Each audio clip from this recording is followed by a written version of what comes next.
Casi todas las historias de amor que hemos leído, ya sea en novela, en teatro, incluso en el cine, cuando vemos películas de amor, tienen como tres grandes ejes sobre los que se construye una historia de amor. Un eje que tiene un contenido como más de tipo dramático es esa historia donde los personajes se ven y se enamoran, así de una, desde el momento uno, pero cuya historia permanentemente va a estar atravesando conflictos. Todo va a ir en contra de ese amor. El famoso modelo, podríamos decir, Romeo y Julieta, que se repite, que se enamoran ellos desde el momento uno que se ven y todo lo demás es una conspiración permanente contra ese amor. Bueno, ese es un modelo sobre el que se construyen muchas de las historias de amor. Otro modelo que es más de comedia romántica es el modelo de dos personajes que en el momento uno que se encuentran se odian, se detestan, se hacen la contra, no se soportan uno con el otro. Ellos no saben que se van a enamorar, nosotros, los lectores, sí. Desde el momento uno sabemos van a terminar juntos.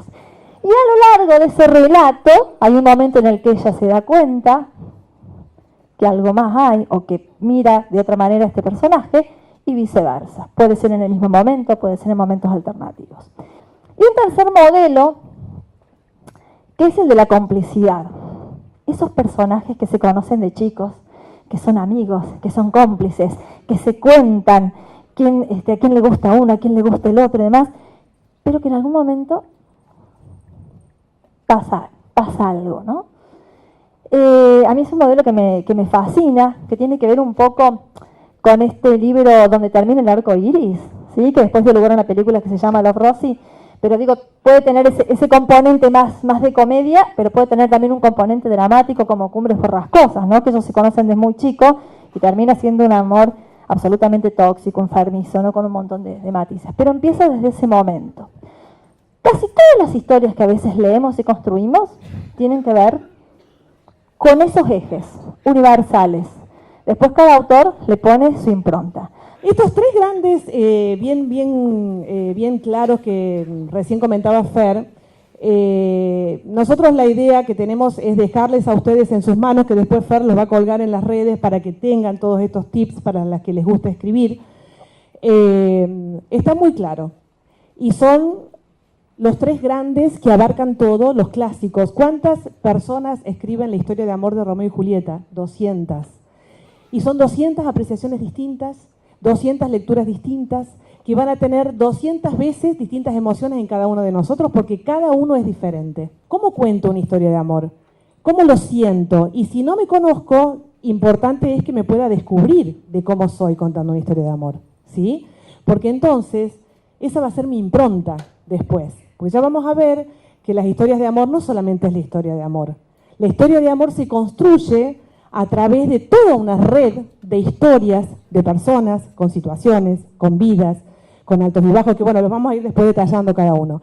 Mi caso personal, creo que estoy en el último, en el drama, por supuesto, no puedo decir que no, porque si no me van a venir los tomates así, y la comedia, porque por lo general mis personajes también un poco se ríen de las cosas que le pasan, o es un poquito el chascarrillo que yo utilizo para que no sea tan duro, porque por lo general mis novelas son novelas que transcurren en épocas duras de nuestra historia. Uno piensa que hay fórmulas, ¿sí? Que hay fórmulas y uno dice, bueno, a ver, un escenario romántico, un personaje que es un bombón, qué sé yo, no sé, el 19 de Islandia, les gusta. Ese lo llevamos a casa, Podría ser. Todas vieron el partido, todas. Un personaje femenino fascinante, divino. Ahí está todo, cada uno está pensando en sí mismo en ese momento por el personaje masculino, supongo. No sería el caso de mi hijo. Pero puede no funcionar. Decíamos, puede uno utilizar todos los condimentos y puede no funcionar. Y ahí un poco con Gra hablábamos de lo que es su oficio. Acá es muy clara, ella es la que cocina, yo soy desastre, yo no... Me cuesta el bife, se me quema, todo eso es un problema. Entonces decimos, bueno, a veces uno tiene la receta de todo lo que debería estar, de Gras seguramente me pasa una receta y a mí no me sale como ella, porque ella te dice una pizca de, y yo le digo, ¿qué es una pizca? ¿Qué es una pizca? Y un poco de, y no sé qué es un poco, y tampoco sé cómo es el proceso, que tiene sus particularidades, supongo, en la cocina. Sí. Hay intuición. Sí. Entonces en eso decíamos, bueno, nosotros no podemos decirles cuál es la fórmula para escribir una historia de amor, porque tampoco las tenemos. Porque hasta nosotros podemos poner los mejores condimentos y a lo mejor no salirnos tan bien una historia de amor. Lo que sí podemos decir es por qué a veces no funciona una historia de amor. Podemos poner todos esos elementos que presentábamos muy graciosos y demás, y puede que leamos la historia y decir, nada, no me pasó nada con la historia, no me pasó nada con los personajes. Mucho París, muy lindo todo, pero a mí no me pasó por la piel, que es por donde nos pasan los libros, nada. Entonces decíamos, claro, porque estamos hablando de generalidades, y una historia de amor se construye de particularidades. Si cada uno piensa en alguna historia de amor que los marcó, seguramente van a recordar una escena, un gesto, un regalo, algo que es particular de esa historia de amor y que no puede ser representativo de ninguna otra. Las flores. Bueno, se supone que, pero lo cierto es que a lo mejor para nosotros vale más que alguien nos regale algo que queremos, un libro, por ejemplo, que estamos buscando hace mucho tiempo, que un ramo de flores. ¿Por qué? Porque habla de nosotros. Es un obsequio que tiene que ver con nuestros intereses, con nuestros deseos, con lo que queremos, que no necesariamente son las flores. Las flores es algo general. Flores, bombones, más o menos son las cosas que, vieron cuando es el Día de los Enamorados, aparecen en todos lados, pero no necesariamente son las cosas que a nosotros nos atraviesan desde el amor.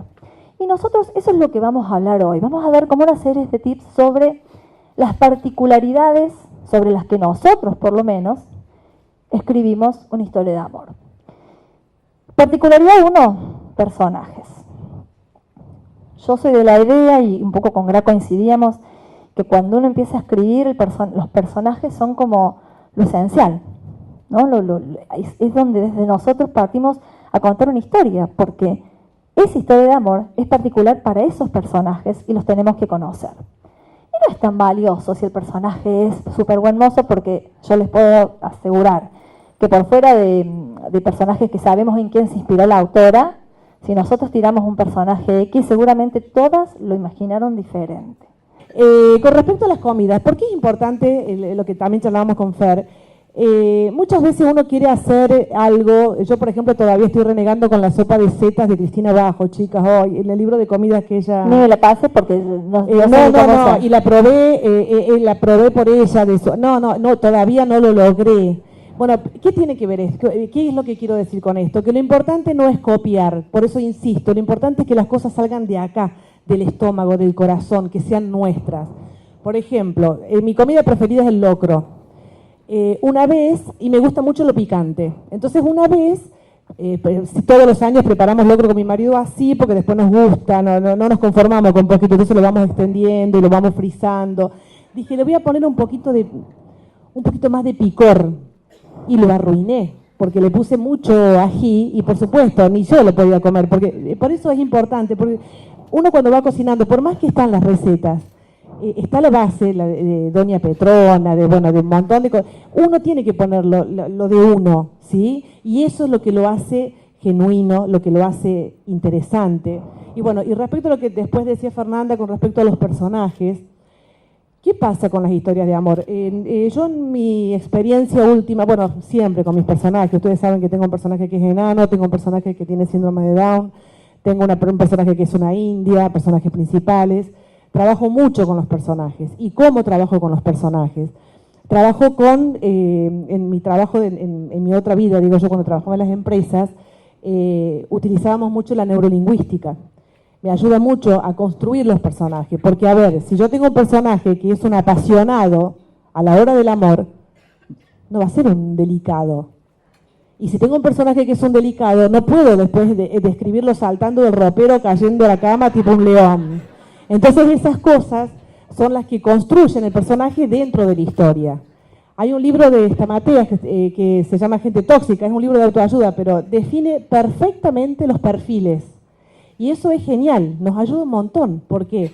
Porque el que describe muy bien, la persona que es quejosa, se va a quejar siempre. O sea, por más que vos decís, ay, pero aprendé, entendé, los maridos, el primer reflejo que uno tiene a mano como para corregirse o corregirlo. Por lo general, habría que dar con los maridos de nosotros. Sí, nuestros maridos son unos santos. Entonces, ¿de qué sirve esto? Me perdí. De que las personas no cambian, es decir, que claro, se no cambian. Entonces, después la que tengo el déficit atencional soy yo. Y lo mismo pasa cuando uno escribe. Yo no puedo escribir de una persona que es re quejosa, malhumorado, y de golpe a la mitad de la novela es un divino que trae una flor. Y con respecto al otro punto, antes de entrar en detalle de cada una, que hablaba recién Fer de las particularidades, es muy importante también. A mí me toca mucho recorrer porque en las historias de amor que yo escribo no hay tiempo para el amor romántico. A ver, acá quiero hacer un paréntesis. Cuando hablamos de amor, el amor es uno. Después tenemos sexo, sensualidad, tenemos un montón de flechitas para sacar y para enumerar y para enriquecer. En mis historias tiene que haber sí o sí amor, porque pobrecitos los personajes, son tan sufridos que es lo que los sostiene y es lo que resalta. Por ejemplo acá, que después lo vamos a desarrollar más, yo tengo amor, tengo prostíbulo, tengo una pareja una pareja humilde y una pareja adinerada. Y son tres historias distintas. Erotismo, amor, seducción, sensualidad. La sensualidad no es amor. A mí me puede gustar tu perfume, me enloquezco con el 19 de no me acuerdo qué.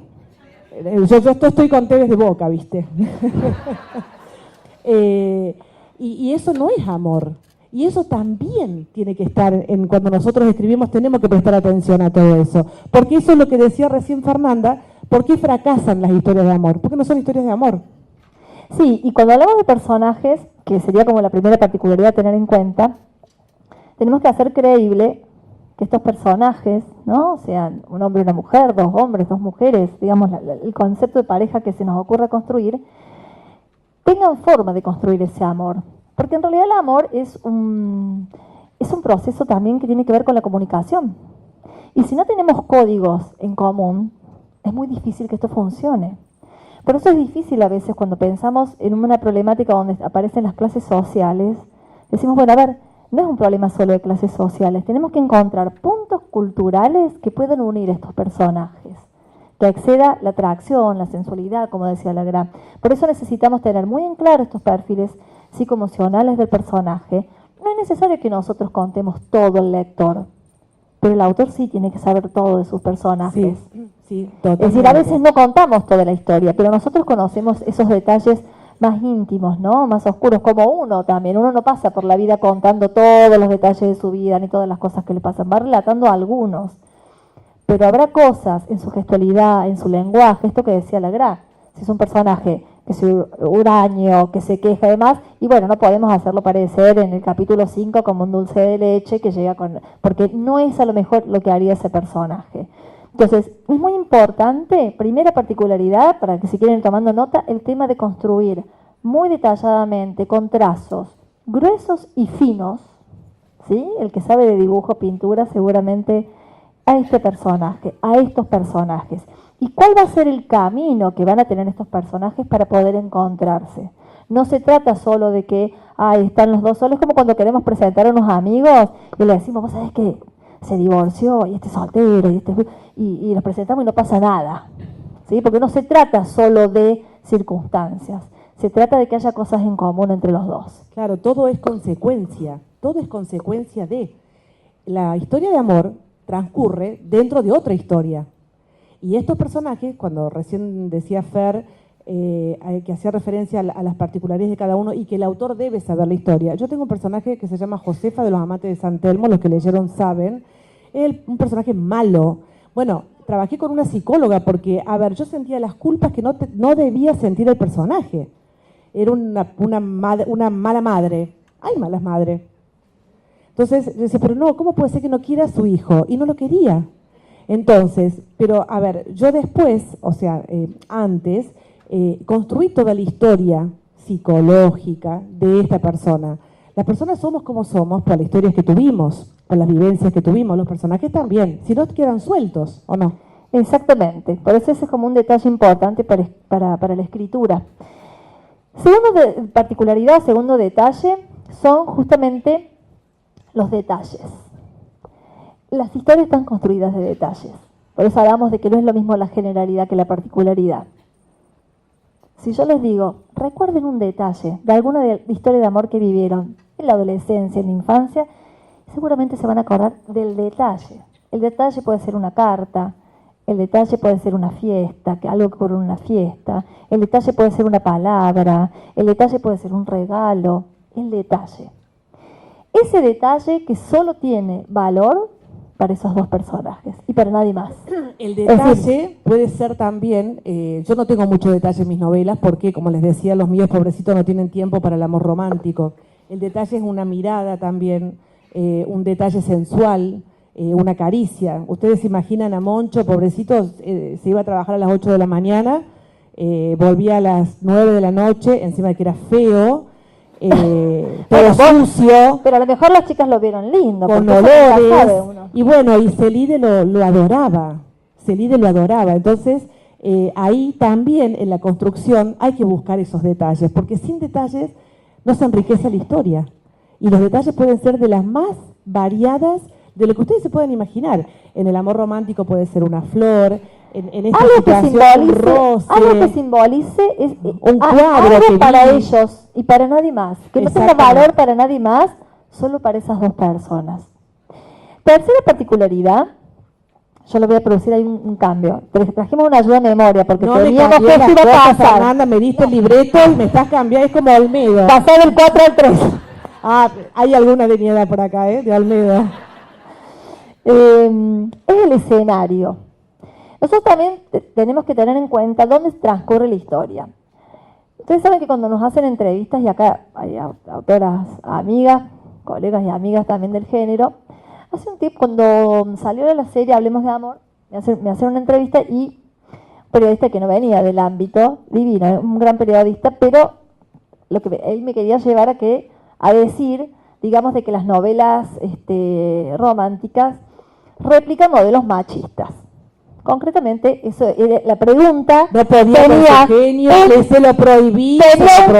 Tenía un camino la pregunta que estaba orientado a eso, como la réplica de ciertos modelos del hombre, ¿verdad?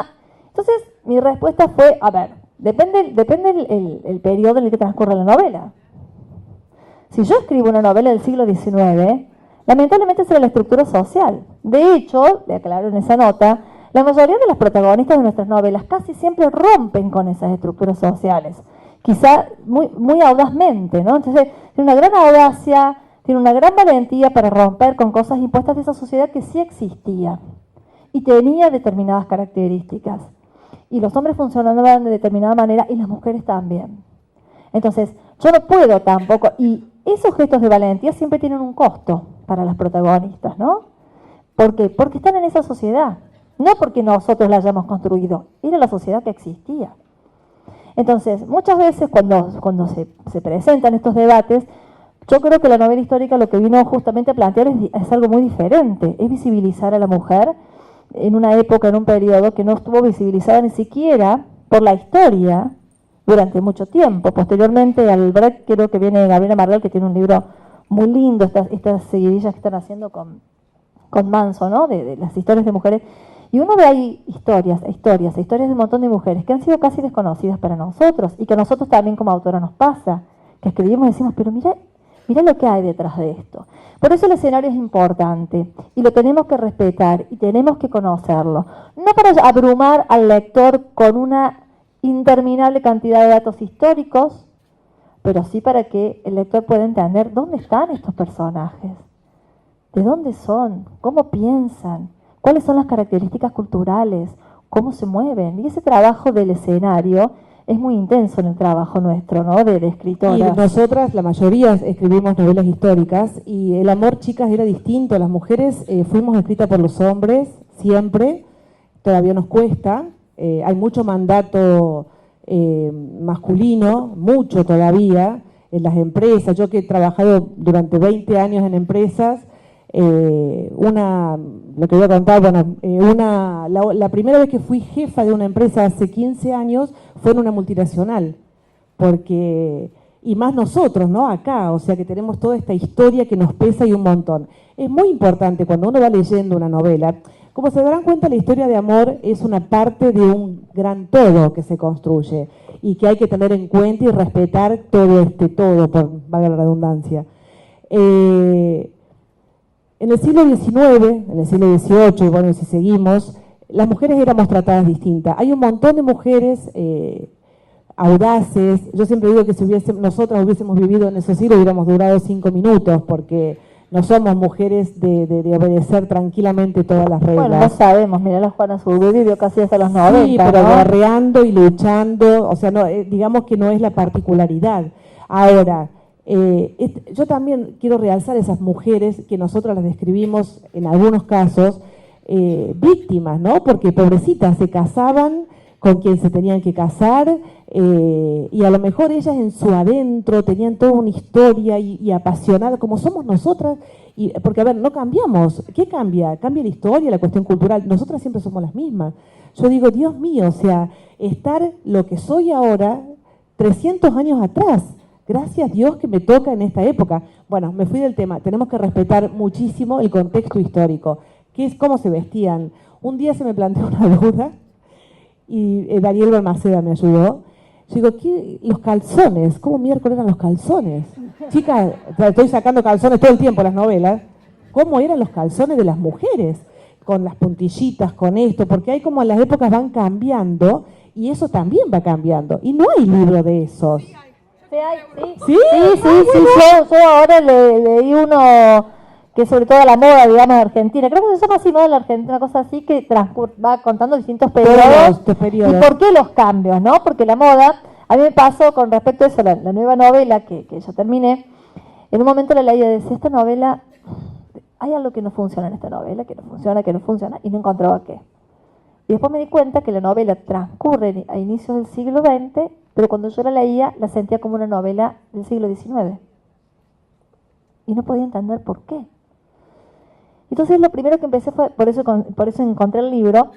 Dije, lo primero que tengo que...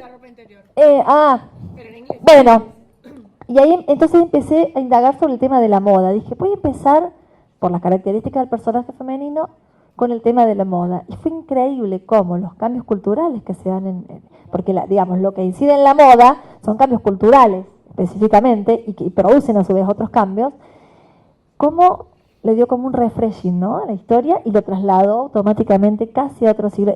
Porque los hechos estaban, el lenguaje estaba, los personajes estaban, pero había algo que no funcionaba, que eso pasa cuando uno trabaja, porque quizá varias novelas en un mismo siglo, que es difícil desprenderse de eso. Igual voy a aclarar, la investigación no es solo cuando uno trabaja novelas que transcurren en siglos o en décadas pasadas. La investigación es también una novela contemporánea, ¿eh? A veces cuando construimos un personaje que a lo mejor es, qué sé yo, no sé, un médico cirujano, y bueno, yo no soy médico cirujano, tendré que conocer cómo funciona eso. Es decir, son caminos de investigación distintos, pero son importantes. Y lo geográfico también. No es lo mismo una historia que transcurre en la ciudad de Buenos Aires a una historia que transcurre en el límite de Misiones con Brasil, porque seguramente los personajes van a ser distintos.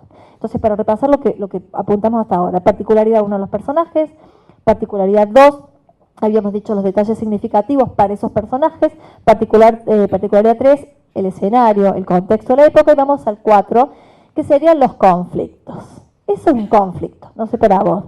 ¿Crear un conflicto es un conflicto? Yo creo que los conflictos no hace falta crearlos. Yo creo que en la vida humana siempre hay conflictos. Acá pusimos conflictos, porque me cambió los números la señora. El 3, sí. Conflicto y resoluciones. El tema de los conflictos yo creo que también tiene mucho que ver con el personaje. Es muy importante la construcción del personaje, es importantísima, porque el personaje es el que va a ir contando toda la historia y es el que va a ir generando los posibles conflictos y es el que va a ir arreglando los posibles conflictos, es el que se va a enamorar, el que se va a desenamorar. Entonces, recién Fer hablaba de investigación. Acá también hay investigación psicológica. a ver, ¿qué perfil psicológico tiene este personaje? No solamente los que están un poquito chiflados, como en el caso de mi Josefa. Yo acá puse Juan y Rosa María. Dos personas distintas, uno porteño, otro salteño. Dos personas que van a generar conflictos por cuestiones sociales, o sea, por cuestiones sociales, porque, a ver, él se enamora de ella, pero ella es humilde y en esa época él tenía que casarse con una chica, digamos, de su misma alcurnia. Entonces, todos estos conflictos también requieren de ser prolijos en el camino, porque el conflicto sigue al personaje, ¿no, Fer? Sí, igual a mí, yo como autora, creo que el único conflicto que vale la pena son los conflictos internos de los personajes ante una situación. A veces nosotros decimos, bueno, y los padres no le permiten casarse. Y bueno, ahí coincido con la gran. Tendremos que tener un personaje que sea lo suficientemente, digamos, sumiso como para aceptar estas condiciones. Si no, tendremos que poner algún otro aditamento, porque claro, lo cierto, yo he sido adolescente alguna vez y a mis padres a lo mejor no les gustó en algún momento algún candidato de los que traje en mi casa y ahora me pasa como madre que tengo hijos adolescentes. ¿Y quieren que les diga algo? Nadie deja de relacionarse con alguien porque a los padres no les gusta. Al contrario, peor.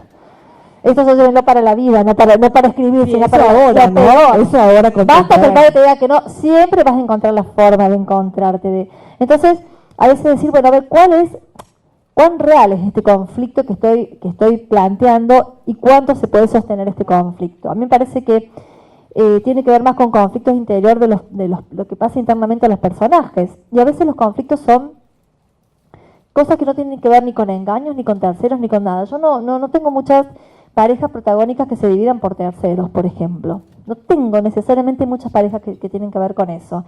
Y en el caso de Los Paraísos, la pareja más grande del portugués y de Visitación, en realidad no habría nada entre ellos, ninguna razón por la cual, digamos, este amor no pudiera fluir naturalmente, porque él es viudo, ella es viuda, tienen una edad adulta, digamos, pueden tomar sus propias decisiones, pero él está obsesionado con una venganza y ella no está dispuesta a negociar determinadas cosas. O sea, no le interesa negociar determinadas cosas, porque también es una mujer más grande. Entonces, ya aprendió a vivir sola. Es decir, no está dispuesta a atar su vida con un hombre que piensa cosas que ella no está de acuerdo. Entonces, a lo mejor el conflicto pasa internamente por los personajes y no tanto por esos terceros. Por eso, los conflictos y las resoluciones también tienen que ser creíbles, ¿no? A la hora de escribir. Y uno plantearse, ¿esto realmente funciona así? ¿Esto sería posible? Está casado y se enamora. ¿Qué sé yo? Uno conoce tantos casos de casados que se enamoran y bueno, y se termina la relación y a lo mejor podemos decir no, pero por la época, por el contexto, pero ¿cuántas historias tenemos de amantes que han sido más importantes que las esposas o esposos oficiales, ¿no? De un montón de mujeres. Entonces, un poco darle como vuelta al conflicto, buscarle, ¿no? Acá, Si es que va a funcionar o no. hay cosas que no cambian.